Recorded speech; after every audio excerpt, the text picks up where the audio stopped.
Inside one of Chicago's most polished coffee shops, a well-dressed financial director publicly humiliated a simply dressed single father in front of the entire room.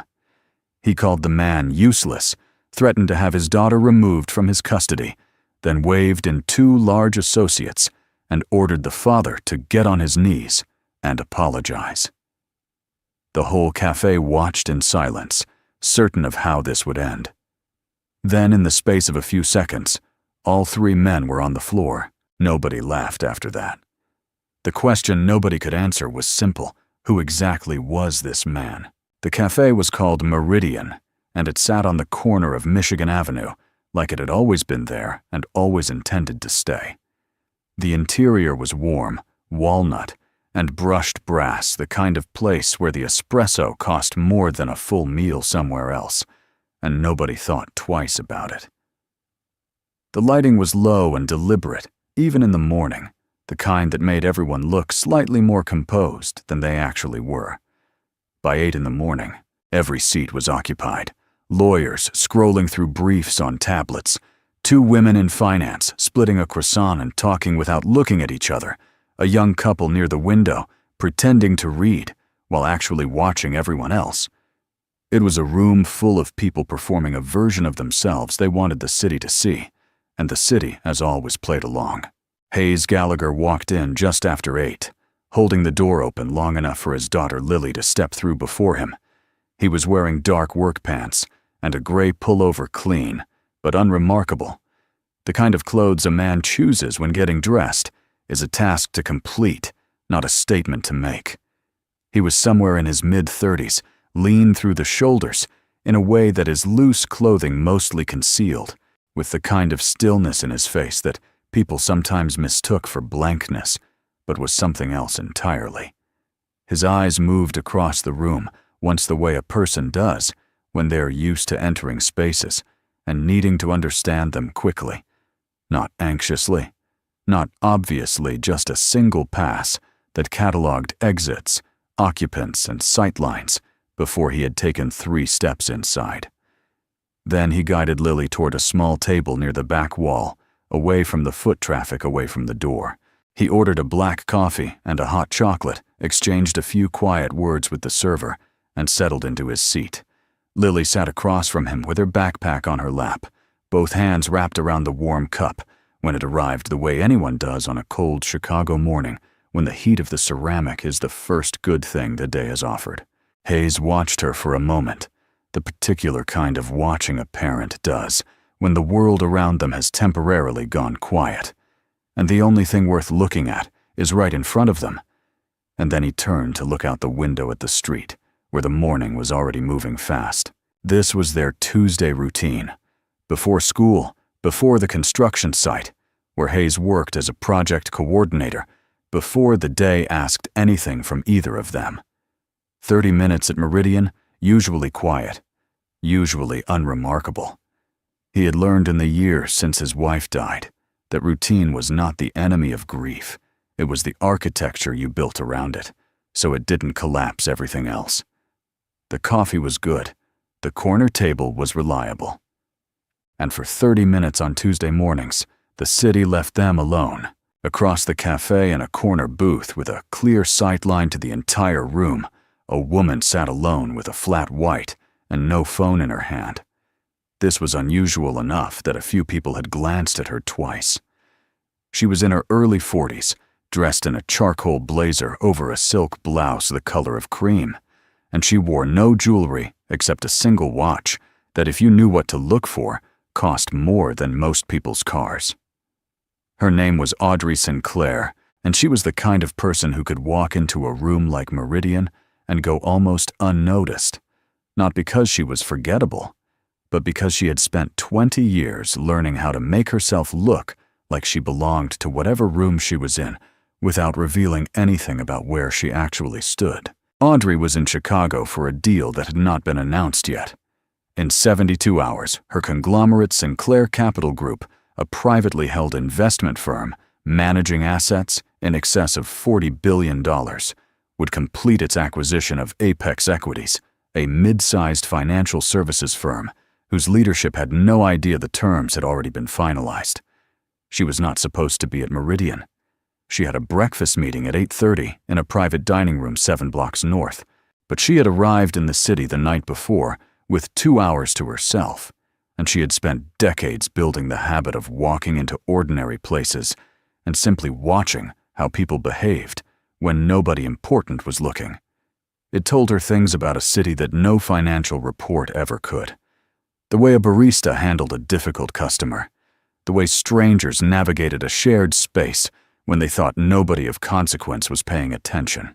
These were the details that didn't appear in quarterly filings, but told you everything about the character of a place. She had noticed Hayes when he walked in. Not with particular interest at first, just the automatic inventory she ran on every person who entered a space she occupied. But something had made her look again. It was the way he'd moved through the room. Not hurried, not self-conscious, not performing anything. He'd assessed the space and chosen a position that put his back to the wall and gave him a view of the door without making it obvious he was doing either. He'd exchanged exactly the right number of words with the server, enough to be pleasant, not enough to invite conversation. And then he'd settled in with the particular quality of stillness that Audrey associated with people who had learned at some point, and in some environment, that required it, how to be invisible in a room while remaining completely aware of everything happening inside it. Most people would never register that as deliberate. Audrey registered it immediately. She looked at his clothes, his posture, the unhurried way he'd spoken to the server, the way he kept one hand resting flat on the table, relaxed but available. She had spent enough time around certain kinds of men to know that the ones who moved like this were not accountants or construction managers regardless of what their work badge said. She filed the observation away and returned to her coffee, turning it over in the back of her mind, the way she turned over numbers that didn't quite add up, but hadn't yet revealed what they were missing. The cafe went on around them, the low percussion of cups on saucers, the hiss of the espresso machine conversations overlapping into an even neutral hum. Hayes was telling Lily something about the walk to school, his voice low and unhurried when the door opened again and Preston Mercer came in.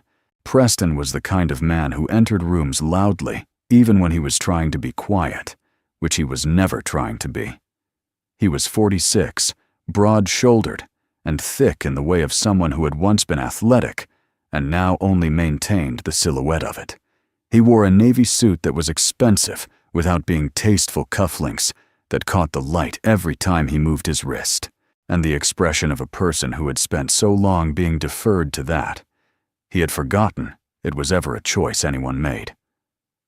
He was on his phone before the door had closed behind him, voice carrying across half the cafe, without apparent awareness or concern. No, tell Marcus the terms aren't flexible. We're not renegotiating the covenant structure at this stage. He moved through the cafe toward the counter, one hand gesturing as he spoke, navigating the space with the particular carelessness of someone who had decided other people would move for him. If he can't work with what we sent over, he can take it to arbitration. I don't care. He reached the counter and caught the eye of the barista with a single raised finger, not a wave, not a nod, just the gesture of a man accustomed to being recognized and served quickly. He ordered without looking at the menu, the same order he presumably gave every morning in every cafe that had the misfortune of being convenient to wherever he needed to be. Then he turned back to his call, stepping slightly sideways without checking where he was stepping, and his elbow caught the tall paper cup sitting on the edge of the small tray at Hayes's table. The cup went over. Coffee spread fast across the table and ran over the edge before Hayes could do more than push back from the spill. It wasn't scalding. At that point, the cup had been sitting for a few minutes, but it covered most of the table and soaked into the paper bag where Lily's muffin had been. Hayes moved Lily's things out of the way first, automatically the reflex of a parent, and then reached for the napkins in the holder at the edge of the table and began clearing the spill, moving with the contained efficiency of a man who had been through worse and understood the cost of reacting before you needed to. Preston ended his call. He looked at the table, looked at Hayes, and the expression on his face was not embarrassment. It was closer to mild annoyance at the inconvenience of having to address the situation at all, the expression of a man who has just encountered a minor logistical problem that he expects someone else to resolve. "You had that sitting right on the edge," Preston said. His tone was the tone of a man delivering a fair assessment, one professional to another, explaining where the fault lay. Hayes set the soaked napkins down. "It was on the table," he said. "You weren't watching where you were going." The words were even not aggressive, the way a man speaks when he's choosing each one carefully and has decided that accuracy matters more than diplomacy. Preston's eyes moved over Hayes, the gray pullover, the worn work pants, the absence of anything that registered as significant, and something shifted in his expression. Not anger, exactly. More like a recalibration. A man like Preston did not operate by the same set of social rules with everyone in a room. He made rapid assessments, assigned categories, and adjusted his behavior accordingly. Hayes had just been assigned a category, and the category did not come with much deference attached to it. "I think you need to be more careful about where you set things," Preston said louder this time, with the slight projection of someone who has decided the people around him should hear this. "In a place like this, you've got to be aware of your surroundings. Some of us have meetings to get to." Hayes looked at him for a moment. Then he looked at Lily, who had gone very still in her seat, watching the exchange with the careful attention of someone who has learned to read adult tension before it announces itself. He turned back to Preston. "We're going to go," Hayes said. He began gathering what was left of their things, folding the wet napkins, picking up Lily's backpack from the floor where it had fallen in the commotion. That should have been the end of it. Preston should have turned back to the counter, collected his coffee, and gone about his morning. Most people would have. The situation had a natural exit, and both parties were approaching it. But there was something about Hayes's composure that worked on Preston the wrong way. The absence of scrambling, the absence of apology, the absence of the particular kind of grateful retreat that Preston was accustomed to receiving when he spoke to people in that tone. And so Preston didn't step aside to let them pass. He stayed where he was, his body blocking the narrow corridor between the table and the neighboring chairs, and the decision was so automatic, he probably wasn't fully aware he'd made it. "I'm not done talking to you," Preston said. Hayes looked at the space Preston was occupying. Then he looked back at Preston's face. "We're leaving." He said the same even register, no escalation in it, no invitation for further exchange. "You haven't apologized," Preston said. "You made a scene. My suit could have been ruined." He said it with the absolute confidence of a man who believed the logic was sound, who had constructed a version of events in the past 30 seconds in which the fault was clear and the appropriate response was obvious. Around them, the cafe had begun to quiet in the particular way spaces quiet when something is happening that everyone can sense, but nobody wants to be the one to name. Hayes said nothing. He stood with Lily's backpack in his hand, waiting for the man to move, offering nothing that could be used as fuel. Preston didn't move. Instead, he took his phone out and held it up, not pointing it at Hayes, just holding it visibly, and said, "You know what? I think I should make a call. I know people at the city's family services division. Single father, unstable situation." He glanced briefly across the table and back at Hayes. A responsible department would want to know about this kind of environment. The temperature in Hayes's eyes changed. Not dramatically. It was not rage. Rage looked nothing like this. It was the specific shift of a man who has been operating on one set of rules and has just been handed a reason to consider a different set entirely. His jaw set. The hand holding the backpack stayed still. Everything about him stayed still, but the quality of the stillness was no longer the same quality it had been 30 seconds ago. Something had moved underneath it, the way pressure moves beneath the surface of something before the surface changes. Audrey Sinclair across the cafe set her cup down very slowly. She was no longer watching the room in general. She was watching Hayes Gallagher specifically, with the focused attention of someone who has recognized something they didn't expect to find, and is now watching carefully to see if the recognition holds. Hayes looked at Preston for a long moment. The math was simple and brutal.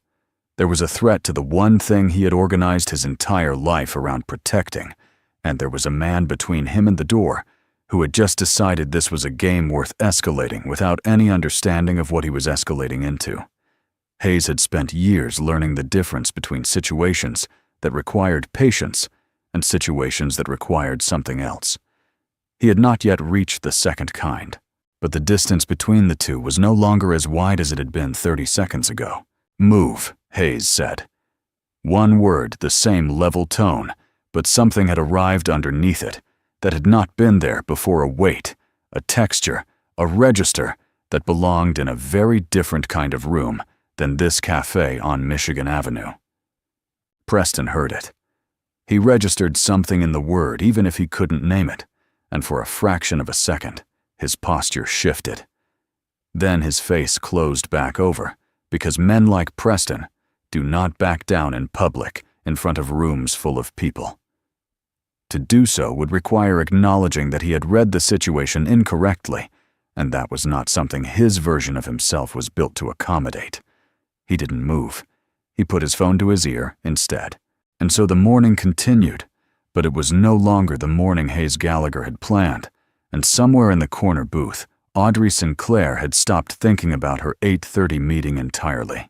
Preston made the call, but it wasn't to family services.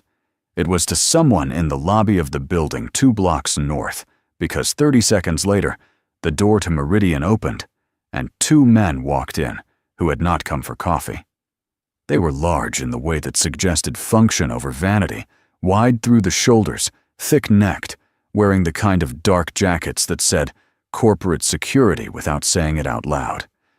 They moved directly to Preston, flanked him without being asked, and turned to face Hayes with the flat, professional attention of men who had done this kind of thing before and expected it to resolve quickly.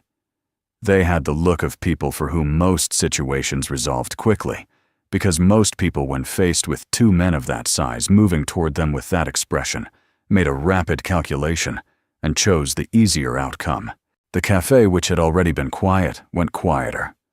The woman in finance stopped talking mid-sentence, her croissant forgotten on the plate.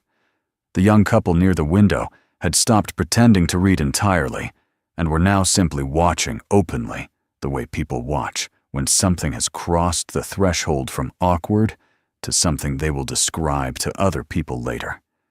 Nobody reached for their phone, or if they did, they held it uncertainly, not sure yet what they were witnessing, and not sure they wanted to be documented as having watched it.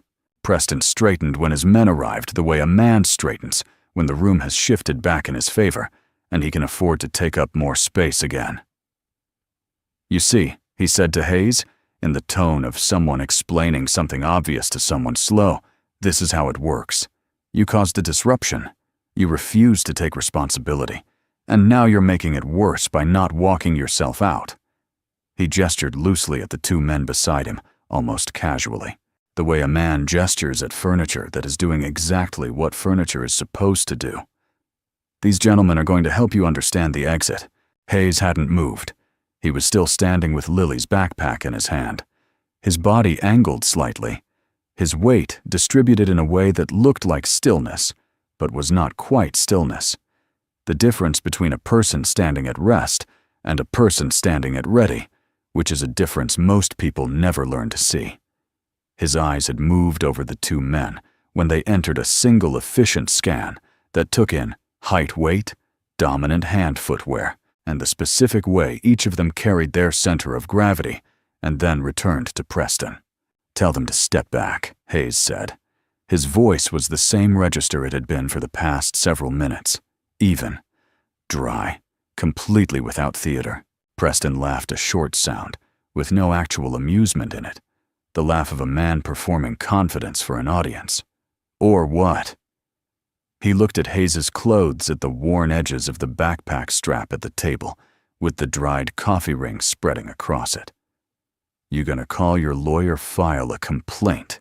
He spread his hands. I know the deputy commissioner of this city's child welfare office personally. I made one call, and I can make another. So here's what's going to happen. You're going to apologize in front of everyone in this room, or I'm going to make the kind of problems for you that don't go away." The words landed in the room and sat there heavy and deliberate, designed to be heard by everyone present. A few people looked away. The barista behind the counter had gone very still, pretending to wipe the espresso machine with a focus that the espresso machine had never previously demanded. The cafe manager, a man in his early 30s who had appeared from the back office sometime in the last few minutes, drawn by the change in the room's atmosphere, the way managers are drawn by anything that threatens to become a liability, stood near the counter with his arms crossed. The expression on his face was not outrage at what was being said.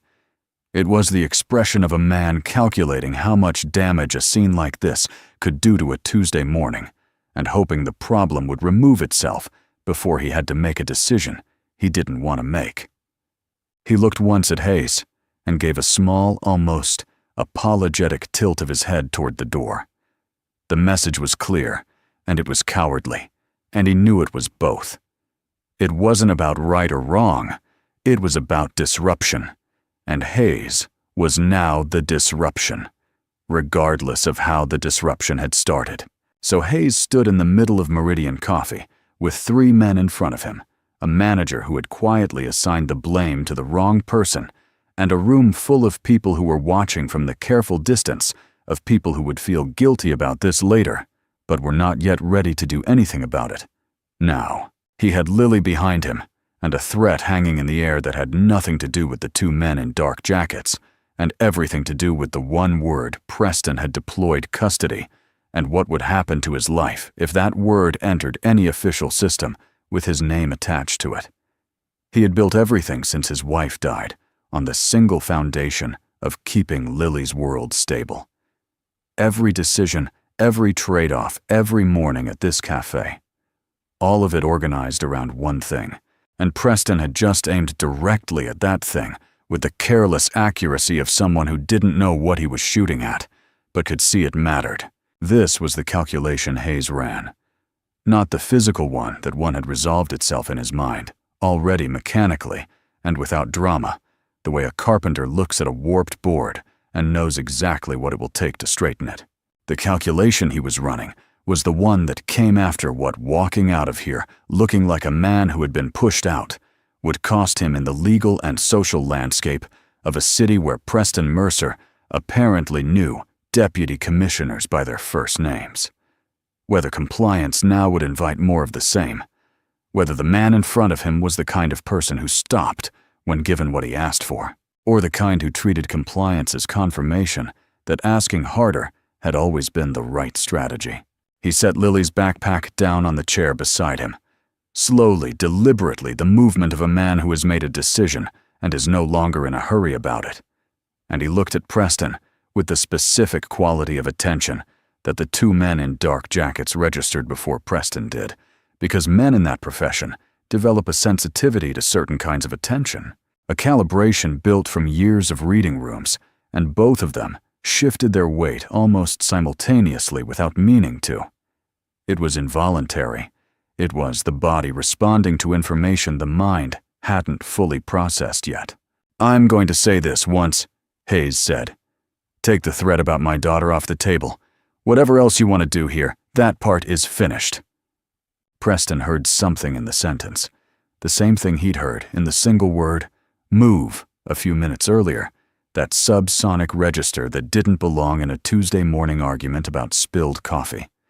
His chin came up, which was what Preston did when he was uncertain, and didn't want it to show a posture he had probably developed sometime in his 20s and never examined since.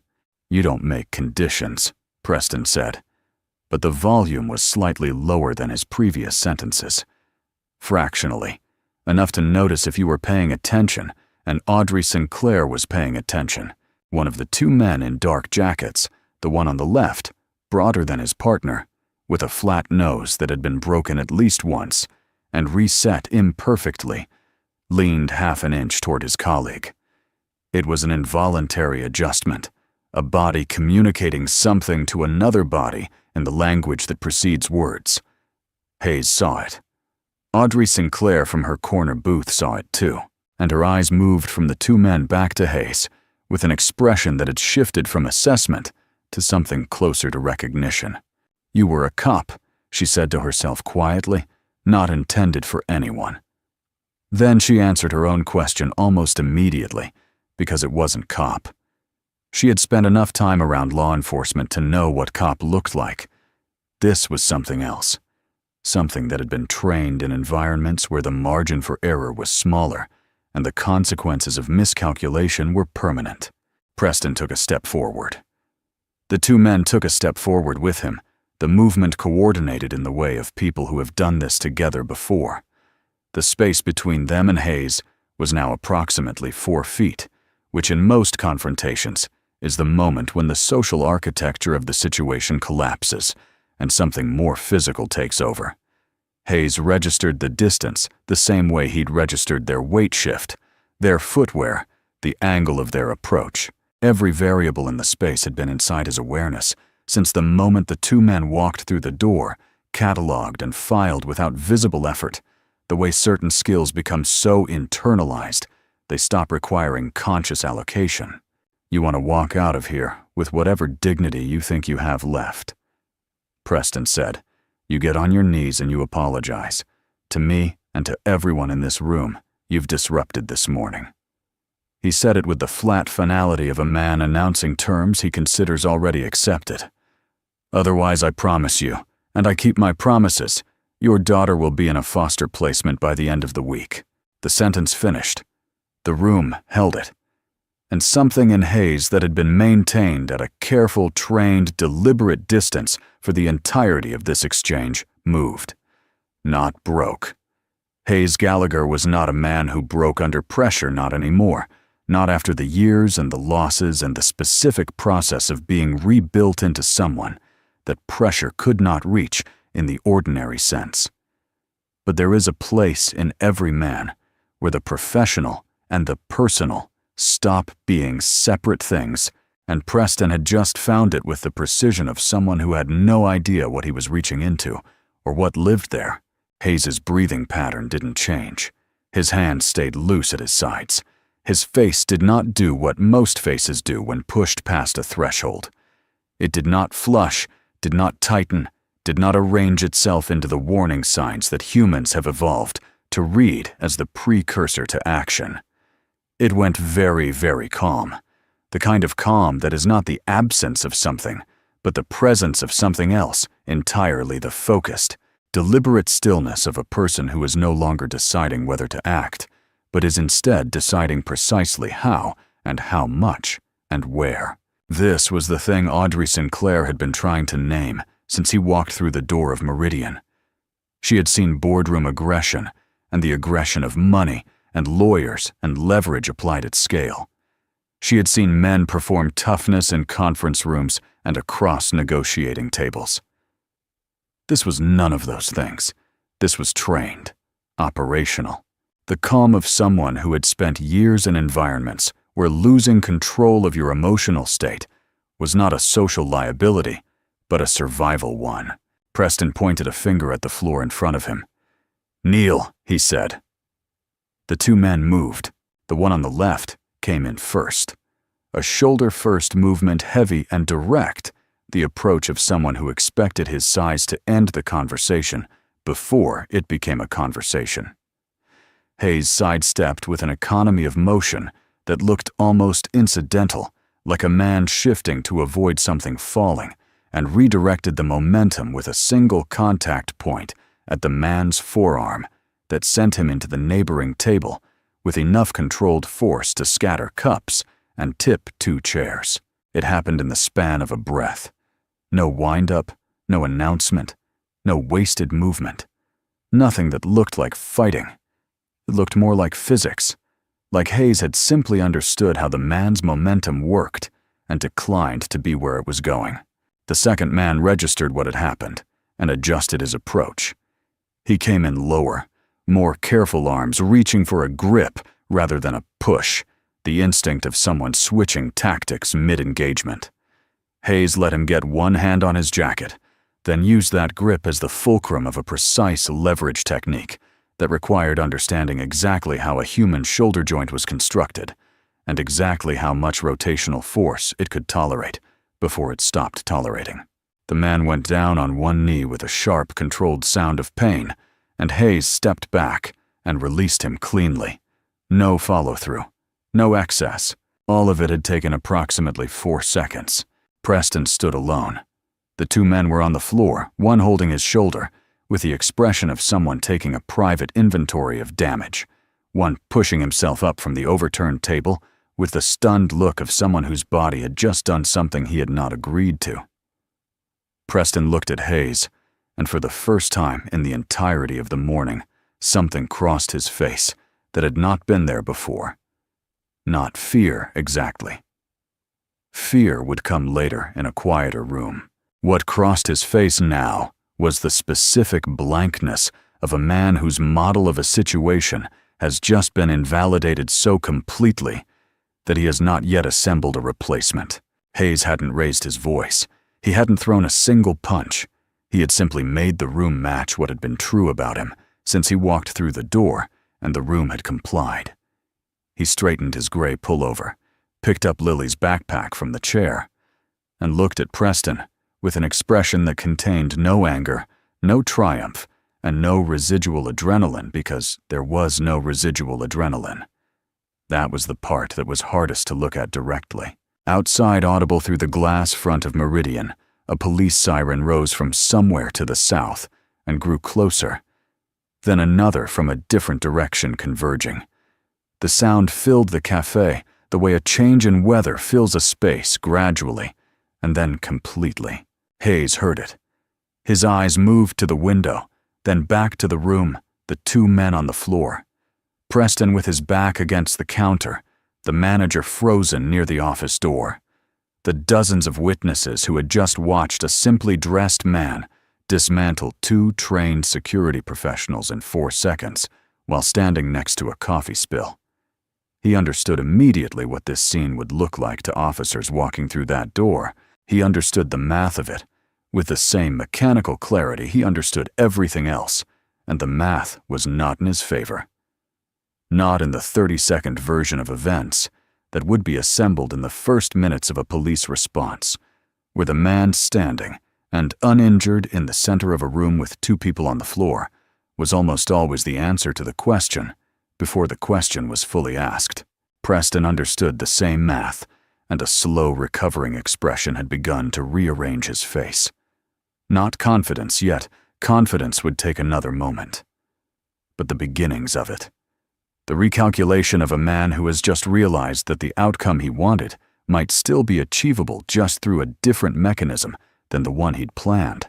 Hayes stood very still and looked at the door, and for the first time in the entire morning, he did not look like a man who had everything under control. He looked like a man holding something that was about to be taken from him, and knowing it, and not knowing yet what to do about it. The siren stopped outside Meridian. 2 officers came through the door of Meridian with the particular controlled urgency of people who have been told there is a physical altercation in progress and have arrived to find the altercation already over. They swept the room in a single practiced look.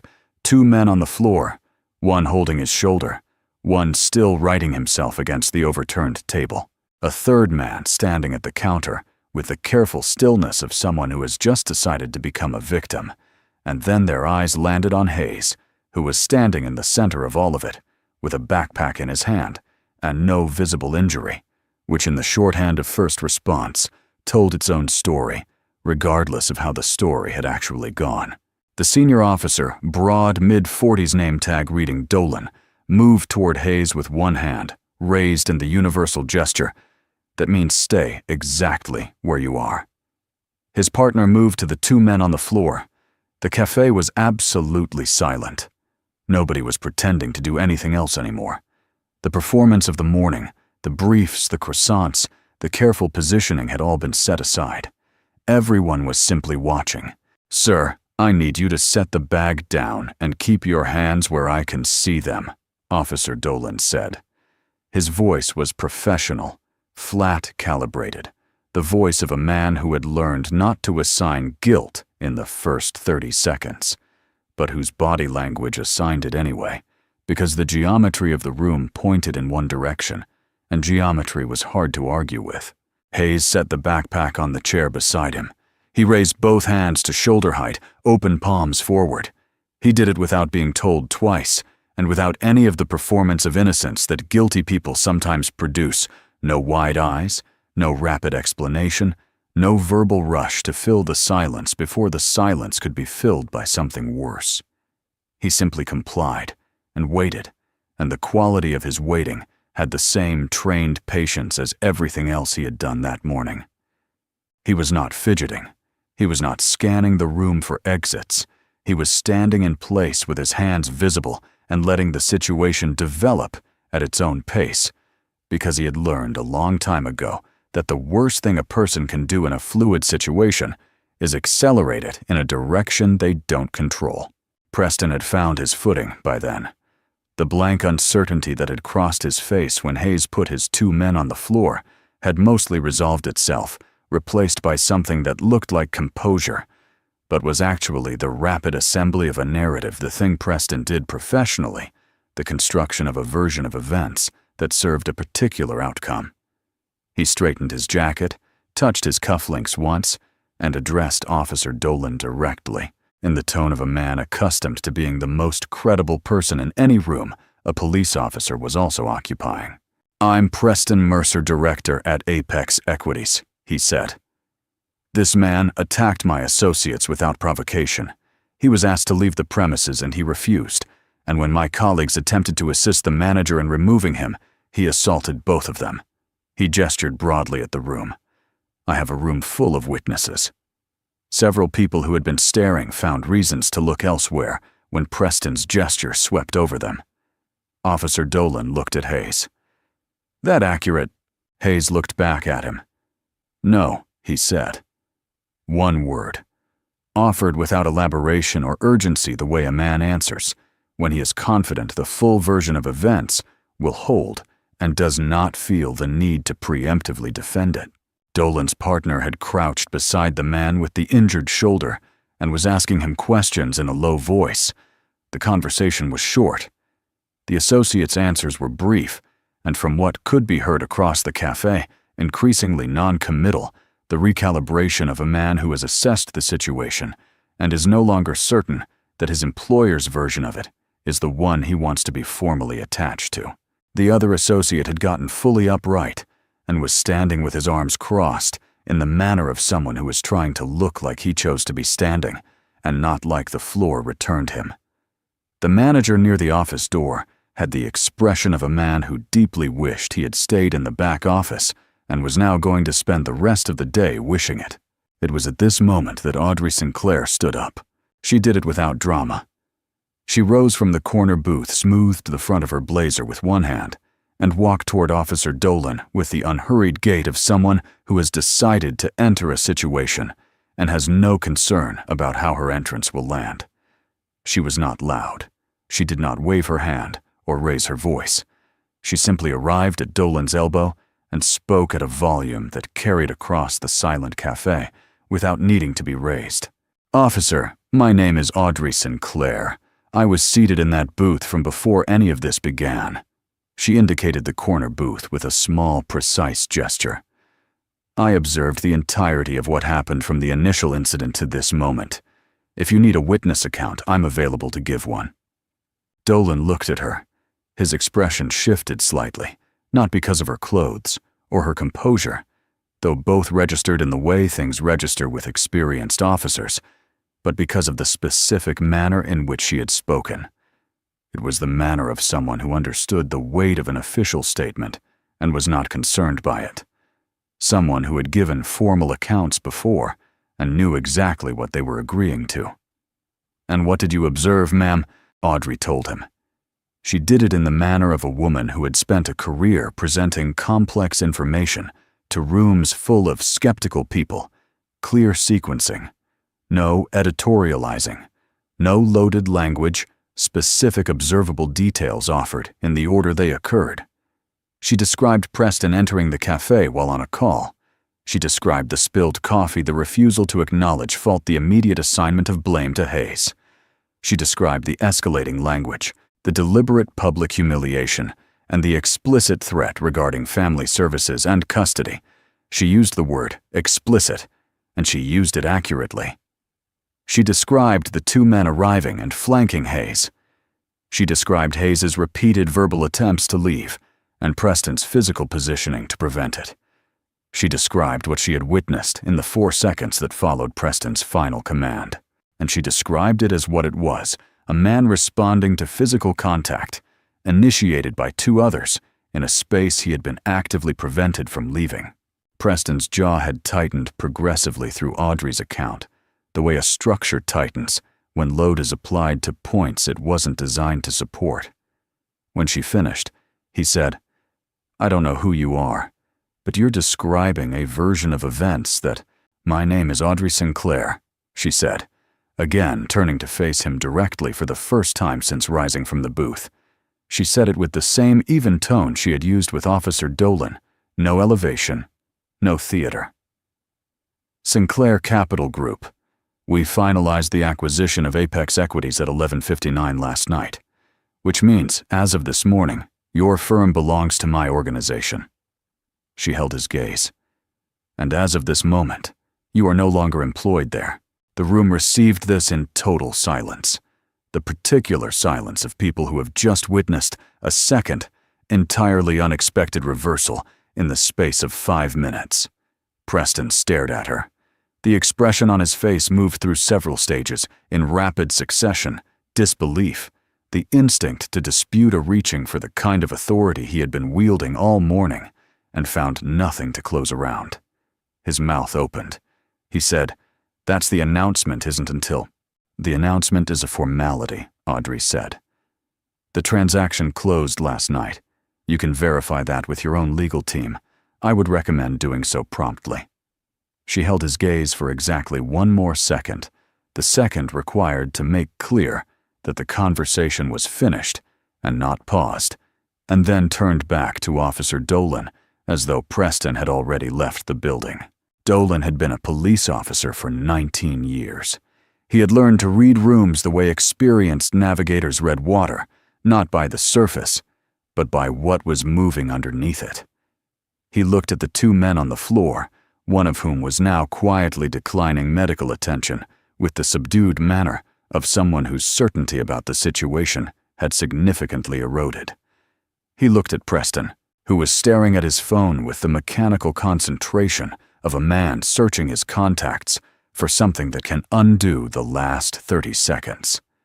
He looked at Hayes, who had kept his hands at shoulder height throughout the entirety of Audrey's account, without once attempting to add to it, correct it, or insert himself into it. And he looked at Audrey, who was waiting with the grounded attention of someone who has said what needed to be said and has nothing further to offer unless asked. Dolan lowered his notepad. "Mr. Gallagher." He said Hayes had given his name when first asked quietly and without hesitation, the reflex of someone who has never had a reason to be reluctant about it. "You're free to go. I may need contact information for a follow-up." Hayes gave it. He gave it in the same unhurried way he had done everything else that morning, and then he picked up Lily's backpack from the chair and turned toward the door. Preston said, "This isn't over." To no one in particular, his attention still divided between the room and the phone in his hand. It was the kind of sentence men say when everything is in fact over, and the saying of it is the only remaining action available. Nobody responded. Not Dolan. Not Audrey. Not anyone in the cafe, which had settled back into the careful quiet of people who had witnessed something significant and were now in the private process of deciding what to make of it. Hayes reached the door and pushed it open and stepped out into the morning on Michigan Avenue, which was exactly as it had been an hour earlier. Loud cold at the edges, traffic moving in both directions, without any awareness of or interest in what had happened inside one coffee shop on its corner. He stood on the sidewalk for a moment with the backpack over one shoulder and the cold air moving across his face. Then he started walking. He had gone half a block when he heard footsteps behind him, quick, purposeful, not attempting to be quiet. His awareness shifted in the automatic way it always did when someone approached from behind at pace. He turned at the corner. Audrey Sinclair stopped a few feet away. She had her coat on now, charcoal wool over the blazer, buttoned against the wind, and she was looking at him with the same direct, evaluating attention she had been directing at him since he walked into Meridian, except that now there was no peripheral quality to it. No pretense that she was looking at anything else. "You were special operations," she said. It was not a question. Hayes looked at her. "I did some work for the government," he said. "A while ago." Audrey accepted this the way she accepted most incomplete answers as data, as a shape that told her something, even if it didn't tell her everything. "How long have you been out?" 4 years. She nodded once the nod of someone filing a number that confirms a calculation. The wind moved down Michigan Avenue between them.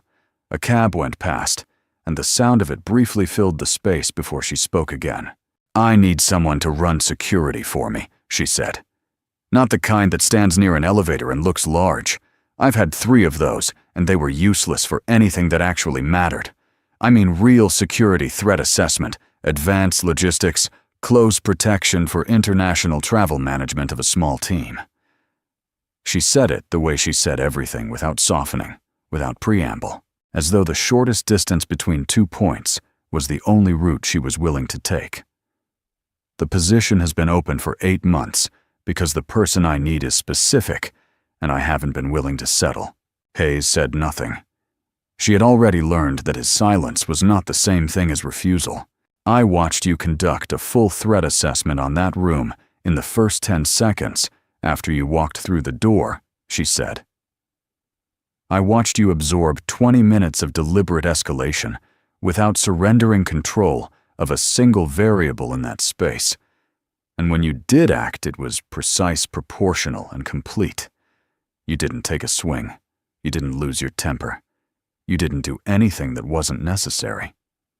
She held his gaze steadily. "That is not something you learn in a weekend certification course. The salary is $220,000 annually, with a full benefit structure, housing assistance, if relocation becomes relevant, and contractual terms that are built around protecting your personal commitments." A brief, deliberate beat. "Including your daughter's school schedule." The last sentence was not accidental. Audrey Sinclair did not say things by accident. Hayes looked down at the sidewalk for a moment, then back at her. In the years since leaving the military, since the transition that had felt less like a new beginning than a long process of determining what was left, after everything that defined you has been removed. He had kept his life deliberately contained. The construction job, the apartment, the Tuesday mornings at Meridian. Not from lack of ambition, but because containment had been the only structure large enough to hold what needed. Holding the grief, the vigilance, the daily discipline of being present enough that Lily had something solid to build her sense of stability on. He had been good at it. He had been reliable at it. But reliable and complete were not the same thing. And he had known for some time that the container was going to need to change. "I'd need to talk to a lawyer before I signed anything," he said. Audrey reached into her coat pocket and produced a card, matte black name, and direct number, only no title, no company logo, and held it out. "Take the week," she said. "I won't be in Chicago past Friday. The offer doesn't expire when I leave." Hayes took the card.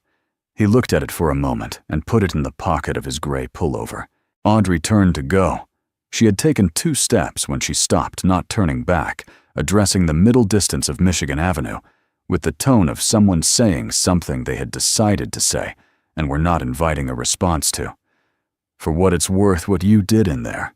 Not the 4 seconds at the end, the 20 minutes before it. That was the harder thing." She didn't wait.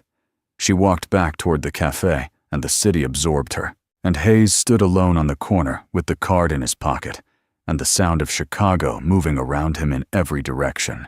6 months later, Hayes Gallagher sat in the corner of a conference room on the 41st floor of a building in Geneva, the kind of room where the air felt processed and deliberate, and the view of the city below was so precise it looked like a rendering. He was wearing a dark suit that fit correctly an earpiece that was invisible unless you knew where to look, and the same expression he had worn in Meridian on a Tuesday morning, attentive, contained, present to every variable in the space. 3 members of his team were positioned at intervals around the perimeter of the room. He had selected each of them personally over the course of 6 weeks from a list of candidates that had originally contained 47 names. Across the room, Audrey Sinclair was concluding a meeting with a delegation that had arrived from 4 different countries. She spoke without notes. She did not raise her voice to hold the room's attention because she had never needed to. At one point, she glanced across to where Hayes stood, the brief, specific glance of a person confirming that something they have counted on is where they expected it to be. He gave her a small nod. She returned to the meeting without breaking stride. Preston Mercer had been formally separated from Apex Equities within 48 hours of the acquisition closing, following a preliminary internal review of his expense records and communications. The process was methodical, legally airtight, and entirely without drama. He retained 2 attorneys to contest his termination and was advised by both that the documentation made any challenge inadvisable. He was no longer in finance. He was no longer in Chicago. The city had moved on in the efficient, indifferent way that cities move on without ceremony and without looking back. Lily Gallagher was enrolled in a school on the north side with a strong arts program and a student-to-teacher ratio that Hayes had spent 2 weeks researching before committing to the decision. She had her own room for the first time in 3 years. On Tuesday mornings when Hayes was in the city, they still went for coffee, not Meridian, but a smaller place 3 blocks from their apartment, with mismatched chairs and a barista who had their order ready before they reached the counter. Hayes did not think often about the morning at Meridian. When he did, it was not the 4 seconds that came back to him. It was the moment before, standing in the middle of that cafe with his hands open and everything he had built at sudden visible risk, and the understanding that had settled into him in that moment, with the weight of something he had always known but never had confirmed so directly, that the life he had constructed in the years since leaving the military was not the minimum version of himself he could manage. It was the foundation. It had always been the foundation. It had simply been waiting for the right conditions to become what it was actually capable of supporting. He had found the conditions. He had done the work. And on a Tuesday morning in Chicago in a coffee shop on Michigan Avenue, the rest of it had simply begun.